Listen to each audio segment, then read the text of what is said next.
వారు చాలా మంది ఉన్నారు భూమి మీద.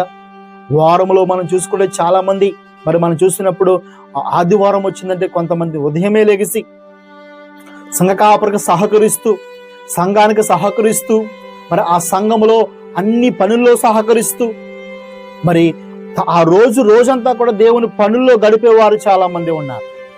అందుకే యేసుక్రీస్తు ప్రభు తన బాల్య దినంలో చూసుకున్నప్పుడు ప్రశ్నలు వేస్తూ జవాబులు అడుగుతూ ఉంటాడండి. అప్పుడు తన తల్లి వచ్చి అంటది, అయ్యా ఇందాక వెళ్ళిపోయావయ్యా, మాకు చెప్పకుండా నువ్వు ఎక్కడికి వెళ్ళిపోయావు అంటే యేసు ప్రభు అంటాడు, అమ్మా నా తండ్రి పనుల మీద ఉండవాలని నువ్వు ఎరగవా అంటాడు. అంటే ఈ భూమి మీదకి వచ్చిన ప్రతి ఒక్కరు కూడా తన తండ్రి పనుల మీద ఉండాలన్న విషయం మనలో చాలా మందికి తెలియదండి. చాలా మంది ఏమనుకుంటారంటే ఆ సంవత్సరానికి ఒకసారి క్రిస్మస్కి వెళ్తే సరిపోద్దండి, అట్టుబొల్లు ఇస్తే సరిపోతుందండి, 10,000 కానుకిస్తే సరిపోతుందండి. ప్రార్థన చేస్తారండి మా కోసం పాస్టర్ గారు, మా కోసం బలంగా ప్రార్థన చేస్తారు పాస్టర్ గారు.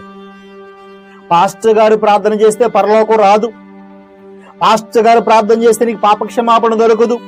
ప్రతి వాడు కూడా యేసుక్రీస్తు నామాన్ని పాపక్షమాపణ పొందుకుని మారు మనసు పొంది బాప్తిసం పొంది ఆ బాప్తిస అనుభవంలో కొనసాగుతూ ఉండాలి.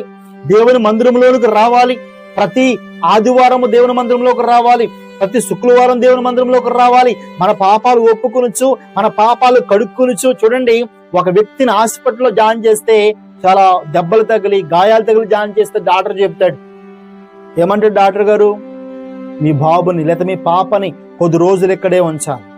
అలా కాదండి డాక్టర్ గారు, మా ఇంటికి తీసుకుపోతామండి, పైన కుట్లేసి పంపేయండి అంటే పంపరు, తీసిపోండి, తీసుకెళ్ళి కప్పెట్టుకోండి అంటారు కదండి. తీసిపోయి తీసుకెళ్ళి ఆ శవంగా అయిపోతాడు వాడు, తీసుకెళ్ళి ఆ భూమిలో కప్పెట్టుకోమని కదండి. ఎందుకంటే దెబ్బలు తగిలిన వ్యక్తి, గాయపడిన వ్యక్తి హాస్పిటల్లో ఉండి ఆ గాయములు బాగు చేసుకోవాలి. 2 రోజులకు 3 రోజులకు అయిపోయే ట్రీట్మెంట్ కాదు ఇది. కాబట్టి నా ప్రియ సంగమా, ప్రతి వ్యక్తి కూడా యేసుక్రీస్తు రక్తాన్ని ఆశ్రయించి, కృపను ఆశ్రయించి, దేవుని మందిరంలోకి మనందరం కూడా వచ్చి, దేవుని సంఘంలోకి మనందరం కూడా వచ్చి, ప్రతి ఆదివారము ప్రతి శుక్రవారము దేవుని మందిరం జరుగుచున్నప్పుడు, ప్రార్థన జరుగుచున్నప్పుడు ఆయన మందిరంలోకి వచ్చి ఆయన పాదాలు పట్టుకుని, ప్రభువా నన్ను సంపూర్ణంగా చేయదేవా, నన్ను నిన్ను వలే చేయ ప్రభువా, నన్ను చెక్కు ప్రభువా. యేసుక్రీస్తు ప్రభు శిలువ అయితే మనం రాయమండి. రాయి గురించి మీకు తెలుసు కదా, రాయ చాలా సిరాగ్గా రూపం లేని దానిలా ఉంటది. అప్పుడు శిలిపి చెక్కుతాడు, చెక్కు ఒక మంచి ఒక రూపాన్ని తెస్తాడు. అలాగే యేసుక్రీస్తు ప్రభు నీవు నేను గొప్పవాడమని చెప్పడానికి లేదు, మనందరము కూడా